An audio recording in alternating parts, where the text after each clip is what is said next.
नमस्कार, एक बार फिर से आप सब लोगों का बहुत-बहुत स्वागत है। आज की ये वीडियो उन सब लोगों के लिए जिन लोगों के दिमाग में शनिदेव के इस गोचर को लेकर के बहुत सारी विडंबना जो है वो मन के अंदर चल रही है। कैसा रहेगा शनिदेव का गोचर? किस तरह से ये आने वाला समय जो है, इसका इम्पैक्ट जो है, वो अलग-अलग लोगों के ऊपर कैसा रहेगा? किस तरह से प्रकृति जो है इस वक़्त बिहेव करेगी? क्या सारी दुनिया खत्म हो जाएगी? क्या इस वक़्त एक युग के समापन का समय है? ये बहुत सारे प्रश्न लोगों के दिमाग के अंदर जो है वो निरंतर रूप से चल रहे हैं। और इन्हीं प्रश्नों के उत्तर देने के लिए आज ये यात्रा जो है वो आप सबके लिए मैं लेकर के आया हूँ और क्या वो खास उपाय हैं जो आपको इस बीच करने चाहिए? तो सब लोगों को सबसे पहले तो तहे दिल से बहुत-बहुत धन्यवाद ट्रिनिटी वास्तु की इस यात्रा का हिस्सा बनने के लिए। ये वीडियो थोड़ी-सी लंबी जाएगी क्योंकि जब तक हम पूरी बातों को समझेंगे नहीं, तब तक आप ये भी नहीं समझ पाएँगे कि शनिदेव का इस गोचर का प्रभाव किस तरह से पड़ने वाला है। सो जो लोग थोड़ा-सा जल्दी में है वो इस वीडियो को आराम से बाद में देख लीजिएगा क्योंकि ये वीडियो के अंदर थोड़ा-सा हम लंबा जाएँगे। सबसे पहले हम जब तक 2 बातों को नहीं समझेंगे, तब तक शनि के इस गोचर को नहीं समझ पाएँगे। वो कौन-सी 2 बातें हैं जो समझनी बहुत ज़्यादा ज़रूरी है? पहली बात ये कि शनिदेव एक्चुअल में क्या है और दूसरा ये जो मीन राशि के अंदर गोचर करने जा रहे हैं, वो मीन राशि जो है वो वास्तविकता में क्या है? और जब ये प्रवेश करेंगे मीन राशि में तो किस तरह से प्रभाव डालेंगे अलग-अलग देशों के ऊपर, अलग-अलग लोगों के ऊपर कैसा प्रभाव रहेगा? तो सबसे पहले हमें ये समझना होगा कि शनिदेव जो है वो क्या है?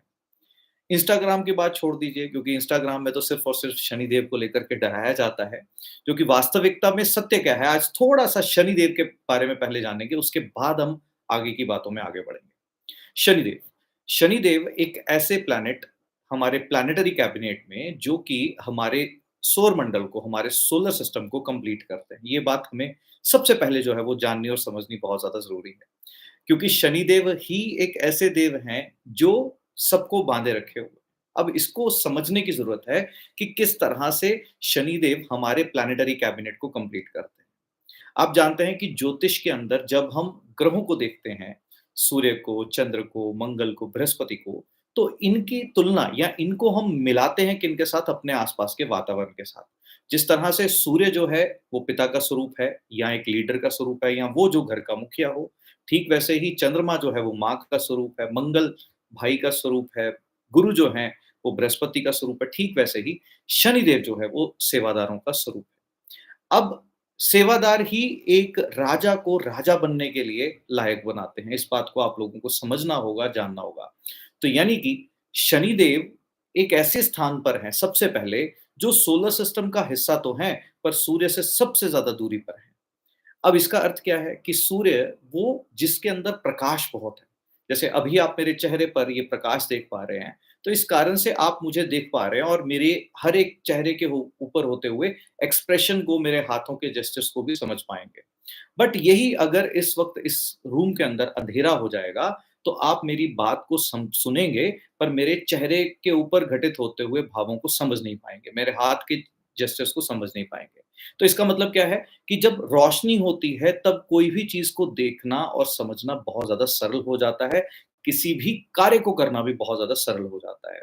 वही जब अंधकार होता है तो उस वक़्त क्या होता है, किसी भी कार्य को करने में कठिनाई होती है। तो यहाँ से शनिदेव की जो है वो शुरुआत होती है, यानी कि शनिदेव आपके जीवन का वो समय जिस समय में आपको उजाले की तरह सब कुछ दिख नहीं रहा, वहाँ पे आपको मेहनत जो है वो ज़्यादा करनी है। अब इसका क्या ये अर्थ है कि शनिदेव खराब हैं? नहीं, इसका बिल्कुल भी अर्थ ये नहीं है। इस बात को समझिएगा कि सोलर सिस्टम का अंग है एक और ठीक वैसे ही हमारी जो अपनी शैडो है, हमारा जो अपना अक्स है, हमारा जो अपना साया है, ये भी क्या है? हमारी अपने किए गए डेब्ट्स जो हम कर्म के रूप में जो है वो बाँधते चले जाते हैं। तो हमारा जो अपनी शैडो है, इनको हम क्या कहते हैं? ये शनिदेव का प्रतीक है, यानी कि हमारे किए हुए अच्छे और बुरे कर्म, इसका नतीजा जो है, वो हमें मिलता है और कौन देते हैं? शनिदेव। और इनको छाया पुत्र कहा गया, यानी कि हमारी ही छाया है। हमने जो किया, अच्छा किया, तो वो भी आगे आएगा और अच्छा नहीं किया, तो वो भी आगे आएगा। तो दोनों ही कंडीशन में क्या है? शनिदेव का यहाँ काम क्या है? यहाँ पे शनिदेव का काम है आपको उन बातों के साथ रियलाइज़ेशन करवाना, जो आपने अपनी ज़िंदगी के अंदर की हैं। तो शनिदेव सबसे पहले इस बात को एक्सेप्ट कीजिए आज कि आपको शनिदेव से तभी डरना है कि अगर आपने कुछ अच्छे कर्म नहीं किए हैं, तो ही डरना है। क्योंकि आपकी शैडो आप ही को बताएगी और तो किसी को नहीं बताएगी। इसका मतलब क्या है कि आपके जैसा भी भाव होंगे, वैसा ही आपकी शैडो में दिखेंगे। जैसे ही आपके कर्म होंगे, वैसे ही आपकी परछाई में दिखेगी। इसका अर्थ क्या है कि आपके साथ-साथ जैसे शैडो चलती है, वैसे ही आपके साथ-साथ आपके कर्म जो हैं, वो चलते चले जाते हैं। और इसी कारण से कालपुरुष की कुंडली में शनिदेव को मकर और कुंभ राशि जो है वो दी गई। मकर और कुंभ राशि का एक अलग स्वभाव है, उसको कभी फिर से समझेंगे। पर अभी इतनी सी बात को समझिएगा कि शनिदेव और कुछ नहीं, हम जो अपने जीवन के अंदर अच्छा, बुरा, सही, गलत कुछ भी करते हैं, उसके प्रभाव हमें अपने सामने जो है वो देखने पड़ते हैं। ये है शनिदेव का विषय। और दूसरा क्या है कि शनिदेव मैंने क्या कहा, अंधकार का प्रतीक है और अंधेरे में चीज़ें जो हैं वो थोड़ी-सी कठिन होती हैं, थोड़ी-सी मुश्किल होती हैं। इसलिए शनिदेव को ना डिनायल नहीं कभी कहा गया। ऐसा नहीं कहा कि शनिदेव आपको फल मिलने नहीं देते। ये कहते हैं कि ये प्रतीक्षा करवाते हैं। प्रतीक्षा का मतलब ये लंबा समय लेते हैं किसी चीज़ को घटित करवाने के लिए या कोई भी आपको फल मिलना है तो उसमें भी जो है वो थोड़ा समय जो है वो लगेगा। कहानियों के माध्यम से हमें बहुत सारी चीज़ें जो हैं वो सुनने को मिलती हैं, जिसमें हमें ये भी समझ में आता है कि शनिदेव की चाल जो है वो थोड़ी-सी स्लो है। इस कारण से आपकी ज़िंदगी के अंदर जो चीज़ें शनिदेव के समय में होती हैं, वो बहुत धीमी गति में घटित होती हैं। अगर हम टेक्निकली समझें तो सबसे आउटर रिंग पे हैं शनिदेव, जिसके कारण से इनकी गति के अंदर भी आपको जो है वो धीमापन देखने को मिलेगा। तो ये तो है पहली बात शनिदेव की। अब आपके ऊपर छोड़ता हूँ कि क्या आपने ज़िंदगी में अच्छे कर्म किए हैं, तो शनिदेव से बिल्कुल भी डरने की ज़रूरत नहीं है, क्योंकि शनिदेव स्वयं आप ही की परछाई हैं। और अगर आपने अच्छे कर्म नहीं किए हैं, तो उसका कॉन्सेक्वेंसेज़ जो हैं, वो आपको ज़िंदगी में भोगनी पड़ती है। इसमें भी कोई दो राय नहीं है। हाँ, अगर इंस्टा को देख कर के या आज जो बहुत छोटे-छोटे से हर जगह शनिदेव के बारे में बहुत ज़्यादा नेगेटिव बोला जाता है, जो कि मैं सबको यही कहना चाहूँगा कि 9 ग्रह हम ही हैं और कोई बाहर नहीं है। इनका जो अक्स है, इनकी जो पॉसिबिलिटीज़ हैं, इनका जो रूप है, वो हमारे अंदर ही है। हम ही कभी सूर्य बन जाते हैं, जब हम अथॉरिटी में या ईगो में आते हैं। हम ही चंद्र बन जाते हैं, जिस वक़्त हम ममता के भाव में आते हैं। हम ही उस वक़्त बुद्ध बन जाते हैं, जब हम लोगों से कुछ सीखते हैं, लोगों को कुछ सिखाते हैं। हम ही बृहस्पति बन जाते हैं, जिस वक़्त हम लोगों का मार्गदर्शन करने का काम करते हैं। ज़िंदगी के अंदर हर एक ग्रह को हम अपने अंदर हर एक सेकंड जो है वो जीते हैं। जिसमें शनिदेव क्या है कि जो करते हो आपको पता होता है, आपकी परछाई को पता होता है कि आपने कौन-सा कर्म किया। तो ये हैं शनिदेव, सबसे पहले इनको समझना बहुत ज़्यादा ज़रूरी था। अब बात आती है कि शनिदेव जो है, ये मीन राशि के अंदर जो है वो प्रवेश करने जा रहे हैं। शनिदेव जो कि मीन राशि के अंदर प्रवेश करने जा रहे हैं, ये मीन राशि किसकी राशि है? सबसे पहले ये समझना बहुत ज़्यादा ज़रूरी है कि मीन राशि के जो स्वामी हैं, वो हैं बृहस्पति देव। बृहस्पति देव यानी कि एक वो गुरु जो आपको ना मार्गदर्शन देते हैं, कैसे? जो अपने एक्सपीरियंसेस हैं। जैसे आप सब लोग जब मुझे सुन रहे हैं, तो आपकी ज़िंदगी में अगर कोई गुरुजन हैं, तो आपको ज़िंदगी में ना चीज़ों को बहुत सरलता से समझा देते हैं। अपने एक्सपीरियंसेस से वो जो चीज़ उनके सामने कहते हैं ना थाली में परोस देते हैं आपके गुरुजन, आपको ज़िंदगी में हाथ पकड़ करके आपका रास्ता जो है वो क्रॉस करा देते हैं। वो देव गुरु हैं जो आपको किसी भी चीज़ में कठिनाई आने नहीं देते। अब ये वहाँ पर शनिदेव का प्रवेश करना क्या कहता है, इसको समझना है। तो सबसे पहले तो क्या बोला कि ये कौन से गुरु का स्थान है, ये देव गुरु का स्थान है। और काल पुरुष की कुंडली के अंदर ये जो राशि बनती है मीन राशि, ये कंप्लीशन का साइन है, यानी कि मेष से प्रारंभ होकर के मीन राशि जो है वो जाती है। मीन राशि यानी कि किसकी राशि है? गुरु तत्व की। और इसका जो अपना तत्व है पंच तत्वाज में, पंच महाभूताज में, वो है जल तत्व। जल तत्व किसको दिखाता है? जल तत्व की जो राशियाँ हैं, जो मोक्ष त्रिकोण को दिखाती है। मोक्ष मतलब एक व्यक्ति ज़िंदगी के अंदर जो भी कर्म करता है, उसको कर्म को करने के बाद उस व्यक्ति को ज़िंदगी में क्या मिलेगा? तो आउटकम कैसा होगा? क्या एक व्यक्ति मोक्ष को प्राप्त कर पाएगा, नहीं कर पाएगा? ये उस साइन में 4, 8 और 12 ये 3 राशियाँ हैं, तीनों जल तत्व की हैं और 12वीं राशि किसकी है? मोक्ष की। मोक्ष यानी कि आपने जो भी किया उससे क्या आपको मोक्ष मिलेगा? इस बात को समझना ज़रूरी है। मोक्ष का अर्थ यहाँ पर ये बिल्कुल भी नहीं है कि आप जीवन-मरण के चक्रव्यूह से मुक्त हो जाएँगे, नहीं, इसका अर्थ ये नहीं है। मोक्ष का अर्थ, मोक्ष की परिभाषा जो है वो एक्चुअल में थोड़ी-सी डिफरेंट है। मोक्ष का जो मेरी नज़र में जो अर्थ है, वो ये है कि आप किसी भी काम को करते वक़्त अगर उसके अंदर ध्यान देते हैं, तो वो काम के अंदर आपने अपना 100% पुट इन किया और आपको आउटकम भी उसके हिसाब से मिलना है। अब मोक्ष कब नहीं होता या कब होता है? जब आपने उस काम को अच्छे से नहीं किया होता और रिज़ल्ट नहीं मिलता, तो आप क्या सोचते हैं? मैंने यार वो काम अच्छे से नहीं किया। तो इसका मतलब आपको मन के अंदर कहीं न कहीं गिल्ट रह जाता कि मैंने वो काम नहीं किया। तो आपको मोक्ष की प्राप्ति उस कर्म से नहीं थी। तो इसका अर्थ क्या है कि कोई भी कर्म को, कोई भी धर्म को, धर्म का अगेन एक जो प्रतीक है, वो मैं हिंदू, मुस्लिम, सिख, ईसाई की बात नहीं कर रहा। धर्म मतलब ईश्वर ने जो आपको रिस्पॉन्सिबिलिटीज़ इस पृथ्वी पर दे करके भेजी हैं, उस धर्म को अच्छे से निभाना एक व्यक्ति के मोक्ष की ओर व्यक्ति को लेकर के जाता है। तो ये चिन्ह कौन-सा है? ये सबसे पहले मैंने बताया, ये देवगुरु बृहस्पति का स्थान है और उनकी भी ये दूसरी राशि है जो कि जल तत्व की राशि है, जिसके चिन्ह बनते हैं 2 मछलियाँ और विपरीत दिशा में जाती हुई मछलियाँ। इस राशि के अंदर 3 नक्षत्र बनते हैं, जिसके अंदर हम कहते हैं उत्तरपद्रभाद्रा, अगर हम बात करते हैं रेवती, और ये सारे नक्षत्र जो बनते हैं, वो कहीं न कहीं क्या करते हैं, एक व्यक्ति को ज़िंदगी के अंदर एक लाइफ़ की कंप्लीशन के अंदर जो है वो लेकर के चलते हैं। तो ये बात समझनी ज़रूरी है कि जब यहाँ पर नक्षत्रास की अगर हम बात करते हैं, तो नक्षत्र से पहले हमें ये समझना समझना होगा कि एक व्यक्ति की ज़िंदगी में जब शनि का एंट्रेंस जो है वो कहाँ होती है? मीन राशि के अंदर। अगर हम मीन राशि की बात करते हैं, जैसे मैंने क्या कहा, ये देवगुरु हैं, जो आपको बिल्कुल सब चीज़ें परोस करके दे देते हैं। ठीक वैसे ही शनिदेव जब एंटर करेंगे कहाँ पर? मीन राशि के अंदर, तो जो आपने किया होगा, अब ये किसकी बारी आ रही है? कंप्लीशन की। किसकी बारी आ रही है? कंप्लीशन की बारी आ रही है। यानी कि जो आपने इससे पहले कर्म किए हैं, वो सब आपके सामने जो है वो आने वाले हैं। अब आपको ये समझना होगा, ये जो साइन ऑफ कंप्लीशन है, ये जब शनिदेव यहाँ एंटर करते हैं, तो क्या बताते हैं? शनिदेव अपने ही घर से, अगर हम इसको अंडरस्टैंड करते हैं, कहाँ एंटर होने वाले हैं?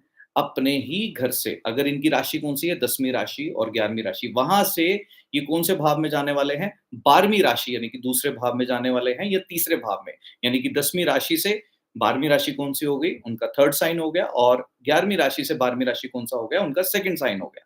तो यहाँ पर शनि की फ़ोर्स जो है वो बढ़ जाती है, और इसी कारण से अगर हम देखते हैं कि यहाँ पर जब ये एंटर करते हैं, तो पहले अपने ही नक्षत्र से गुज़रते हैं, पहले बृहस्पति के नक्षत्र से गुज़रते हैं, फिर शनि अपने ही नक्षत्र से गुज़रते हैं, और एंड में रेवती नक्षत्र से जो है वो गुज़रते हैं। अब यहाँ पर गुज़रते हुए क्या-क्या चीज़ें जो है वो घटित होती हैं, इसको थोड़ा-सा समझेंगे हम। जब शनिदेव देवगुरु बृहस्पति की राशि में एंटर किए, तो यहाँ पर क्या होगा कि बहुत सारी ट्रांसफ़ॉर्मेशंस जो हैं वो आपको घटित होती हुई नज़र में आएँगी। रेवोल्यूशंस का टाइम जो है ये देखा जाता है, जहाँ पर कोई एक ऐसी-सी नेगेटिव फ़ोर्स जिसका खात्मा होकर के एक नया प्रारंभ जो है वो शुरू होता है।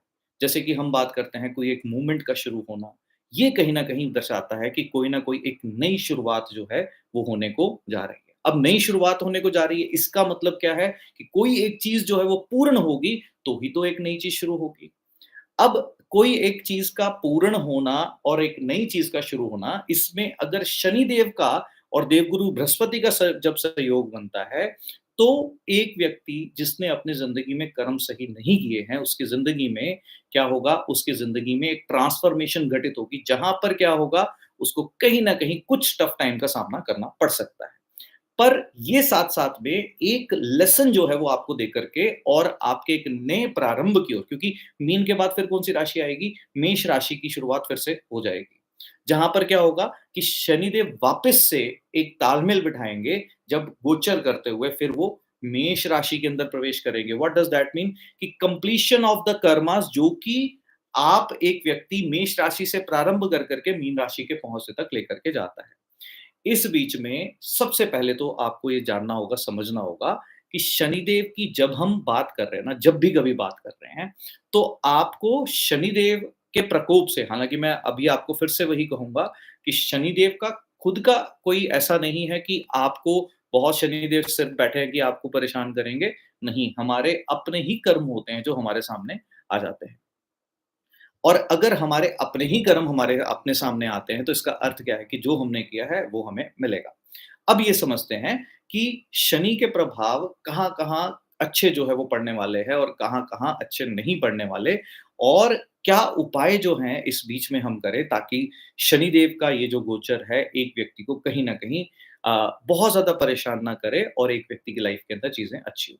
और एक बात मैं फिर से बताऊँगा, कुछ राशियों के लिए ये समय जो है बहुत ही अच्छा भी रहने वाला है, कुछ देशों के लिए समय बहुत ज़्यादा उथल-पुथल का रहने वाला है। तो बहुत सारी चीज़ें जो है वो आपको घटित होती हुई दिखेंगी। ऐसा हर बार ही होता है कि चीज़ें अलग-अलग घटित होती हैं। जब पहले भी शनि का ट्रांज़िट पाइसेज़ में से यानी कि मीन राशि में से हुआ था, अगर आप देखेंगे 1993 से लेकर के 1996 तक, तो वहाँ ट्रांसफ़ॉर्मेशन जो है वो आपको देखने को मिलेगा कि क्या-क्या चीज़ें घटित हुई थी। गूगल कीजिएगा और आपको समझ में आएगा मैं क्या कहना चाह रहा हूँ। जब यहाँ पर अगर आप देखते हैं, तो आपको ये समझना है कि शनिदेव जब यहाँ पर एंटर कर रहे हैं, तो सबसे पहली बात आपको किन-किन चीज़ों का जो है वो ध्यान रखना है। सबसे पहले जब हमने बात करी कि क्या-क्या चीज़ें घटित होने वाली है, एक नया युग का प्रारंभ होने वाला। अब नए युग का प्रारंभ, इसका अर्थ क्या है कि पुराना सब खत्म हो जाएगा, ऐसा नहीं होता। हर एक चीज़ में एक ट्रांसफ़ॉर्मेशन का एक समय आता है। वो समय क्या होता है कि जब कोई चीज़ पुरानी चल रही है, वो कंप्लीट होती है और फिर एक नई चीज़ जो है वो शुरू होती है। तो ऐसे कर के चीज़ें जो हैं वो चलती हैं। तो इस कंडीशन में अगर हम देखते हैं मीन राशि से बैठ कर के शनि जो है अपना दृष्टि संबंध जो है वो अलग-अलग स्थानों पर बनाने जा रहे हैं। जहाँ हम बात करते हैं वृषभ राशि की, वहाँ पे शनिदेव का एक दृष्टि संबंध बनेगा। जहाँ हम बात कर सकते हैं वर्गो राशि की, यानी कि कन्या राशि की, वहाँ पे शनिदेव का एक संबंध जो है वो बन जाएगा। और अगर हम बात करते हैं शनिदेव का अपने ही घर के ऊपर एक संबंध जो है वो कहीं न कहीं बनने जा रहा है। तो यहाँ पर क्या इन राशियों के लिए बड़ा खराब है? क्या मीन राशि के लिए स्वयं जो है शनि का गोचर खराब है? मैं पुनः से कहूँगा, ये एस्ट्रोलॉजिकल चार्ट्स के ऊपर डिपेंड करता है कि आपके जो चार्ट है, आपका जो एस्ट्रोलॉजिकल चार्ट है, इसमें शनिदेव के अपने स्थान कौन-से हैं। ये बहुत ज़्यादा इम्पोर्टेंट है कि शनिदेव के अपने घर जो है, यानी कि 10वीं और 11वीं राशि आपकी कुंडली में किन-किन भावों में आ रही है। क्योंकि वहाँ से ही शनि का चाल का देखा जाएगा कि शनिदेव कितने कदम आगे बढ़ कर के किन-किन घरों पे दृष्टि जो है वो डाल रहे हैं। तो ये हर एक राशि के लिए, हर एक व्यक्ति के हॉरोस्कोप के अकॉर्डिंगली ये डिफरेंट रिज़ल्ट जो है वो ऑफ़र करेंगे। कलेक्टिवली अगर हम बात करते हैं, जहाँ पर हम अगर राशि के आधार पर बात करना चाहेंगे, तो राशि के आधार पर ये पाइसेस राशि के लिए, यानी कि मीन राशि के लिए एक ऐसा समय है जो एक नए युग का, एक नई चीज़ का प्रारंभ जो है वो करने जा रहा है। जहाँ पे बहुत सारी चीज़ें जो है, जैसे मैंने कहा कि बहुत सारी चीज़ें जो हैं इस समय हो सकता है आपको बहुत सारे स्कैम्स जो हैं वो बाहर आते हुए नज़र में आएँ। बहुत सारे पॉलिटिकल पार्टीज़ के अंदर बहुत ज़्यादा उथल-पुथल जो है वो शनि के समय में आपको देखने को मिल सकता है। जहाँ तक शेयर मार्केट की बात, ये समय वहाँ का भी अगर आप देखेंगे तो वहाँ उथल-पुथल मिलेगा। अब आप पूछेंगे ऐसा क्यों? शेयर मार्केट का इससे क्या लेना-देना? शनिदेव जो हैं, वो किसका प्रतीक हैं? कर्म कर के चीज़ों को कमाने का। और जो हम शेयर मार्केट की बात करते हैं, ये किनके साथ जुड़ी है? ये राहु की ऊर्जाओं के साथ जुड़ी है। जब ये राहु की ऊर्जाओं के साथ जुड़ी है, तो वो राहु की जो अर्न्ड इनकम होती है ना, वो आपकी हार्ड अर्न मनी जो है, उसके अंदर नहीं आती। शनिदेव जो कहते हैं, वो मेहनत करके कमाओ। तो इसका प्रभाव शेयर मार्केट के ऊपर भी जो है, वो खासा रहने वाला है, जो कि आप इन दिनों देख भी रहे हैं। क्योंकि जब एक प्लैनेट ट्रांज़िट करता है, जब वो अपना घर परिवर्तन करता है, उससे पहले और उसके बाद भी कुछ उसके जो असर है, वो कहीं न कहीं देखने को मिलते हैं। और इस बीच में मैं आपको फिर से कहूँगा, हो सकता है कि वर्ल्ड ऑर्डर जो है वो बदले, एक नई युग की शुरुआत जहाँ पर आप नए सिस्टम के साथ इंट्रोड्यूस हो सकते हैं। बहुत सारी नई चीज़ें जो हैं वो आपके जीवन में जुड़ सकती है, पर जिसके कारण से पुरानी जो चीज़ें थी ना, उनका नुकसान आपको कहीं न कहीं भोगना पड़ सकता है। जैसे कि अगर हम बात करें कि 2000 की करेंसी जो है वो बंद हुई और डिजिटल एरा का जो है वो शुरुआत हुआ। 500 की करेंसी या 2000 की जब बंद हुई थी, तो वो शुरू हुआ। तो कुछ लोगों को उसका नुकसान हुआ था, बट एक नए युग की शुरुआत जो है हुई थी। तो ये सब जो ट्रांसफॉर्मेशन के काम है, जब ये शनि देव और बृहस्पति देव की ऊर्जाएँ जब आपस में मिलती हैं, तो ये योग जो है वो घटित होता है।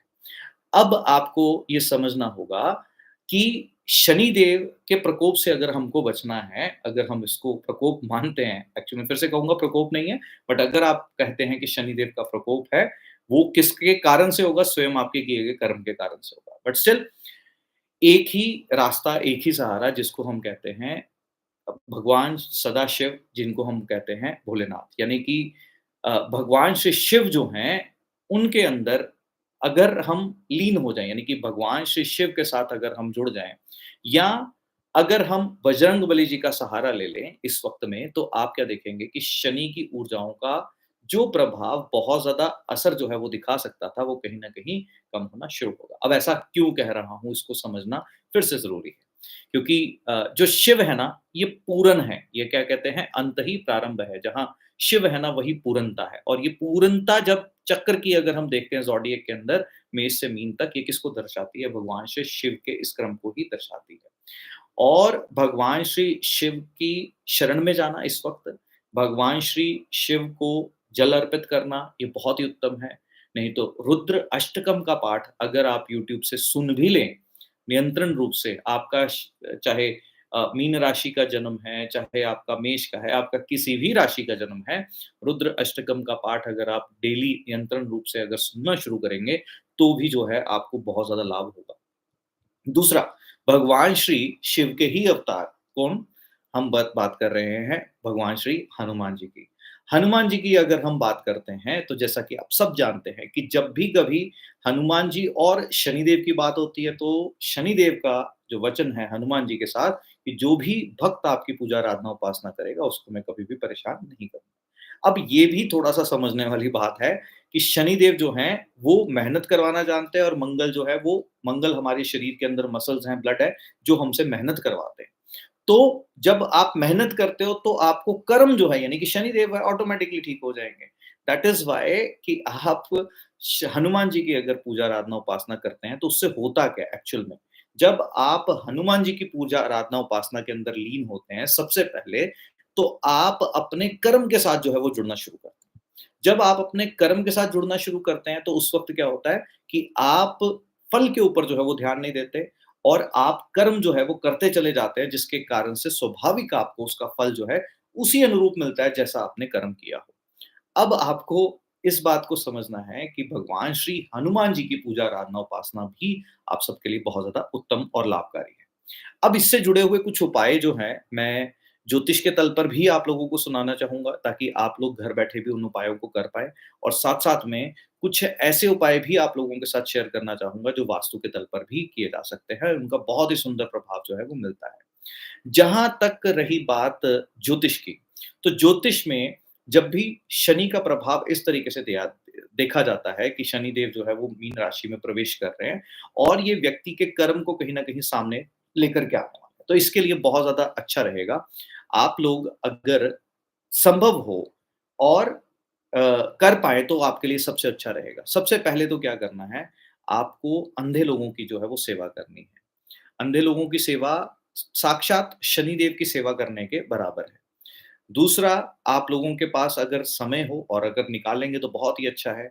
आपको क्या करना है, जो विकलांग लोग होते हैं, जो चल नहीं पाते या जिनको किसी कारण से शरीर के किसी अंग में कोई परेशानी है, उनको उस चीज़ का सहारा यानी कि अगर कोई चल नहीं पाता तो आप उनको व्हीलचेयर दे सकते हैं या कोई भी ऐसी चीज़ जो है वो दे सकते हैं, वो आपके लिए बहुत ज़्यादा लाभकारी जो है वो रहेगी।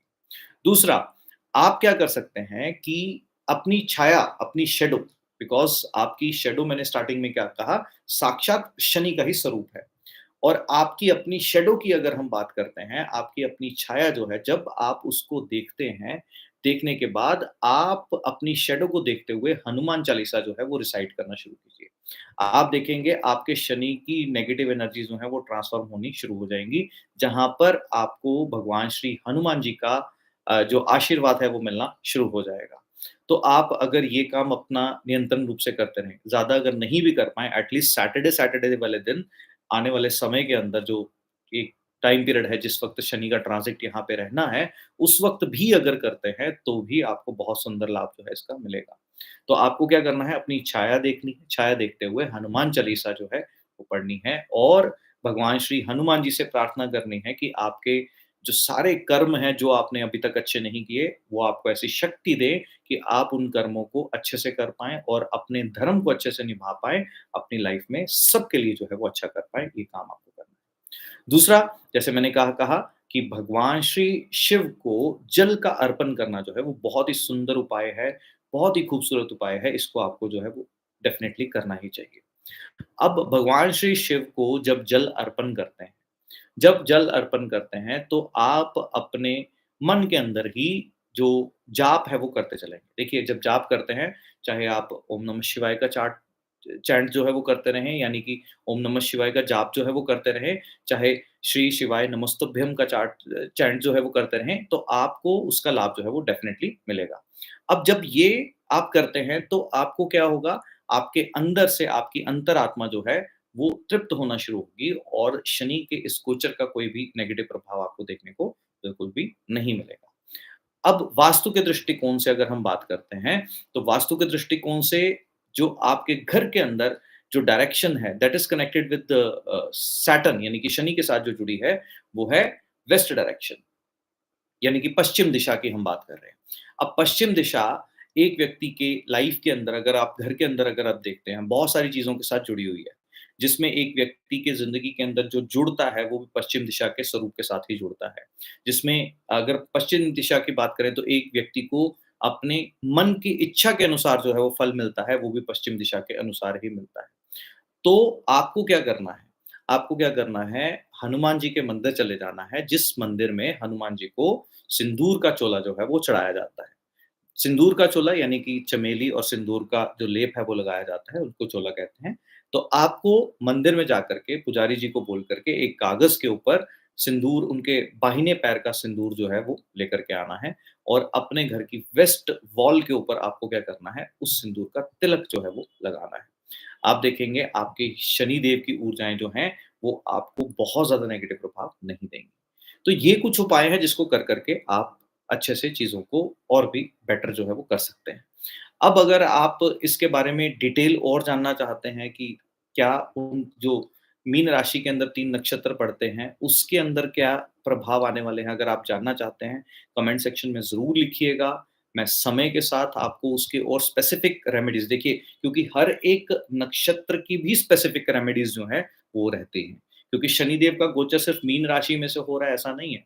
मीन राशि के अंदर जो ढाई नक्षत्र पड़ते हैं, उनके अंदर से भी शनि का गोचर जो है वो होने जा रहा है। तो वहाँ पर क्या-क्या स्पेसिफिक रेमेडीज़ करनी चाहिए, अगर आप जानना चाहते हैं, तो डेफ़िनिटली कमेंट सेक्शन में ज़रूर लिखिएगा।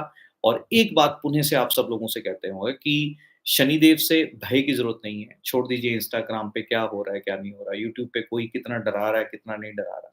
पहले भी शनिदेव का गोचर मीन राशि में से रहा है। पहले भी नेगेटिव चीज़ें भी घटित हुई हैं और पॉज़िटिव चीज़ें भी घटित हुई हैं। और ये चक्र ऐसे ही चलता चला जाता है। बस एक ट्रेंड जब चल पड़ता है जहाँ पे कुछ चीज़ें नेगेटिव हैं, और क्षमा चाहूँगा आप लोग भी कहीं न कहीं नेगेटिव चीज़ों की ओर ज़्यादा अट्रैक्ट हो जाते हैं, इस कारण से आप भी परेशान हो जाते हैं। तो ईश्वर में सिर्फ़ इतनी आस्था रखते हुए कि आपके अगर आपके परिवार वालों ने अच्छे संस्कार दिए और आपने सारे कर्म अच्छे किए हैं अपनी समझ बुद्धि के अनुसार, तो आपको शनिदेव से लड़ने की कोई ज़रूरत नहीं है। और आपने अगर जाने-अनजाने में कोई आपसे कर्म अच्छे नहीं किए, तो आप इस वक़्त अपने दिन की शुरुआत सबसे पहले जो है वो उठ कर के अपने बेड को जल्दी छोड़ देंगे इस पूरे समय में। एक और इस बात का ज़रूर ध्यान रखिएगा, क्योंकि जो नक्षत्र इस मीन राशि के अंदर बनते हैं, उनका जो चिन्ह बनते हैं, वो मानो ऐसा कि बेड का अगला हिस्सा और बेड के पिछले हिस्से को भी दर्शाते हैं। तो जब आप इसको सुबह उठ कर के जल्दी त्याग देंगे, तो यानी कि उसकी शैडो से बाहर निकलेंगे। ये ठीक वैसा ही है जैसे एक ट्रांसफ़ॉर्मेशन घटित होती है ना, आप इसको ऐसे समझिए कि जीवन काल में जब आप मृत्यु के समीप जाते हैं, किस वक़्त जाते हैं? जब रात को आप सोते हैं। आप क्या उस वक़्त ये जानते हैं कि आप सो रहे हैं या मृत्यु के बराबर हैं? जिस वक़्त आप रात को सोते हैं इज़ इक्विवेलेंट टू एक व्यक्ति की मृत्यु होना। फिर सुबह एक नया प्रारंभ जो है होता है। तो ये मीन राशि के गुण हैं जहाँ पर एक ट्रांसफ़ॉर्मेशन, एक दिन कंप्लीट होकर के रात को सो रहे हो और अगले दिन फिर सुबह उठ रहे हो। सुबह उठना इज़ मेष राशि एंड रात को फिर वापस आके पाइसेस यानी कि मीन राशि में सोना। यानी कि एक फिर से क्या हो गया, एक नई शुरुआत, एक नया प्रारंभ, एक नई चीज़। तो क्या सोना गलत था? क्या आपकी जर्नी जो है वो गलत है? ऐसा कुछ भी नहीं है। हर एक चीज़ की कुछ पॉज़िटिव और कुछ नेगेटिव है। अब रात को जब सो रहे हैं तो अपना बहुत सारी चीज़ें जो है वो मिस हो जाती हैं, बट ये सोना भी इक्वली इम्पोर्टेंट है। तो मेष राशि भी उतनी ही इम्पोर्टेंट है, मीन राशि भी उतनी ही इम्पोर्टेंट है। तो आप सब लोगों को यही कहूँगा कि कृपया, कृपया, कृपया कर कर के शनिदेव से बिल्कुल भी ना डरें। और फिर से कहूँगा कि अगर आप चाहते हैं कि हर नक्षत्र के बारे में स्पेसिफ़िक जो ढाई नक्षत्र इसके अंदर पड़ते हैं, अगर आप चाहते हैं पूर्व भद्रपादा, उत्तर भद्रपादा और रेवती। अगर इसके बारे में आप जानना चाहते हैं कि मैं स्पेसिफिकली पूर्व भद्रपादा का जो चौथा चरण है, चौथा पद जो है वो उस पे आता है, और बाकी उत्तर भद्रपादा और रेवती के बारे में भी अगर डिटेल वीडियो बनाऊँ कि शनिदेव का प्रभाव यहाँ कैसा रहेगा और आपको किन-किन बातों का ध्यान रखना है और क्या-क्या चीज़ें जो हैं आप रेमेडियल पार्ट पे करें ताकि आपकी ज़िंदगी में हैप्पीनेस जो है वो बनी रहे।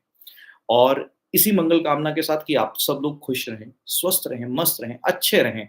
इस बात को ज़रूर ध्यान रखिएगा, क्योंकि जब भी कभी हम अपनी लाइफ़ के अंदर बहुत ज़्यादा डर पाल लेते हैं ना, डर किसका प्रतीक है? इस बात को भी समझना ज़रूरी है। डर और भय किसको खराब करता है आपके शरीर के अंदर? डर और भय जो है, वो खराब करता है आपके मूलाधार चक्र को।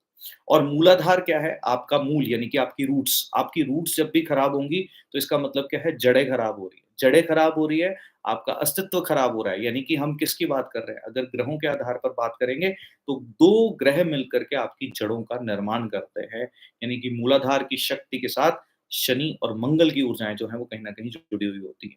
जब आप भय के अंदर चले जाते हैं कि किसी ने इंस्टा पे आकर के या किसी ने यूट्यूब पे आकर के, किसी ने कहीं पे कुछ भी बोल दिया, तो आप एक डर के अंदर, एक भय के अंदर आते हैं। और जिस वक़्त आप एक डर और एक भय के अंदर आएँगे, उस वक़्त क्या होगा, आप कर्म के अंदर कहीं न कहीं कोताही करेंगे। तो ईश्वर से ये प्रार्थना करते हुए कि आपके मन के अंदर कोई भी भय ना रहे, और एक बात याद रखिएगा, जब भगवान श्री शिव के साथ जुड़ गए तो फिर काहे का डर। जब बजरंगबली के साथ जुड़ गए, जो कि स्वयं कौन है? पवन पुत्र, जो चिरंजीवी हैं, हर एक क्षण प्राण वायु के रूप में हमारे अंदर हैं, हमारे साथ हैं। और अगर उनके साथ है, आप उन पर भरोसा करते हैं, सदा शिव पे भरोसा करते हैं, तो फिर आपको किससे डरने की ज़रूरत है?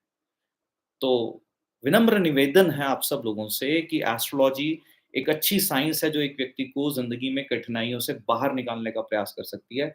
इसको डर के साथ जो है वो ना जोड़ें और अपनी ज़िंदगी में अच्छे कर्म करने का प्रयास कीजिए। गलतियाँ सबसे होती हैं, बेटर क्या होता है उसको एक्नॉलेज करना, उसको अपनाना कि हाँ, आपसे गलती हुई है। तो आपके मन के अंदर का गिल्ट जो है ना, वो आपको परेशान नहीं करता। जिस वक़्त आपके अंदर का गिल्ट आपको परेशान नहीं करेगा, उस वक़्त पाइसेस राशि यानी कि आपकी जो सोल जर्नी की कंप्लीशन है ना, at the end of journey, जिस वक़्त एक व्यक्ति डेथ बेड पे होता है ना, उस वक़्त उसको सब पता होता है कि ज़िंदगी के अंदर क्या उसने सही किया, क्या नहीं किया। अब यहाँ पे अगर आप देखते हैं, बहुत खूबसूरत सी बात ये है कि यहाँ पर आकर के कहते हैं कि केतु मोक्ष का कारक हो जाता है। What does that mean? कि जब एक व्यक्ति की आत्मा तृप्त हो जाती है ना, कि जब एक व्यक्ति की आयु बढ़ती चली जाती है, तो अब व्यक्ति क्या कहता है, बहुत सब कुछ सुख भोग लिया, अब ईश्वर की शरण चाहिए। पर ये अगर आपके जन्म से साथ ही अगर आपके साथ जुड़ा हुआ हो कि आपको अपनी ज़िंदगी में जो कुछ ईश्वर ने दिया है वो पूर्ण है, और आप ईश्वर के साथ जुड़ने का प्रयास करते चले जाएँ, किसी भी कर्म को सिर्फ़ और सिर्फ़ अपने अच्छे के लिए और किसी की हानि ना हो, इसको ध्यान में रख कर के करें। आपका हर कर्म जगत कल्याण के लिए अच्छा हो, जहाँ पे आप कोई भी कर्म करते वक़्त हर एक चीज़ का ध्यान रखें। रास्ते में से गुज़र रहे हैं, अगर आप कचरा करते हैं, तो आप तो गुज़र गए, सफाई करने वाला भी सफाई कर देगा। बट जो कचरे के कारण से वहाँ से और गुज़रते लोगों को तकलीफ़ होगी, वो भी आपने कर्म बंधन जो है उस व्यक्ति के साथ बाँध लिया, और फिर ये क्या करेगा, आपको गिल्ट देगा, जिसके कारण से आप इस जन्म-मरण के चक्कर में फँसे हुए रहते हैं। तो बहुत सारी डिटेल में हम जान सकते हैं इन बातों को कि किस तरह से शनिदेव का प्रभाव जो है वो रहेगा। इतनी सी प्रार्थना ईश्वर से के साथ, परमपिता परमात्मा के साथ ये प्रार्थना करते हुए, शनिदेव से ये प्रार्थना करते हुए, भगवान श्री हनुमान जी के साथ ये प्रार्थना करते हुए कि आप सबके जीवन में खुशियाँ जो है वो भरी रहें। परमपिता परमात्मा आपको हर तरह का सुख दें। मंगल कामना के साथ शनिदेव आपको हर तरह का आशीर्वाद दें। अपनी वाणी को अभी के लिए विराम देता हूँ। येस, कमेंट सेक्शन में ज़रूर लिखिएगा अगर आप डिटेल में पूर्व भद्रपादा, उत्तर भद्रपादा और रेवती नक्षत्र में शनिदेव का क्या प्रभाव रहने वाला है, और स्पेसिफिकली अगर आप जानना चाहते हैं कि हर एक असेंडेंट के ऊपर या हर एक राशि के ऊपर उनका क्या प्रभाव रहेगा, कमेंट सेक्शन में ज़रूर लिखिएगा। मैं लाइव होकर के वापस से आप सब लोगों को जोड़ने का प्रयास करूँगा। दिल से बहुत सारा प्यार, धन्यवाद ट्रिनिटी वास्तु के साथ जुड़ने के लिए, ऑनलाइन सेशंस के अंदर जो कोर्सेज़ हैं उनमें जुड़ने के लिए आप सब लोगों का तहे दिल से बहुत-बहुत धन्यवाद। Thank you so much. धन्यवाद।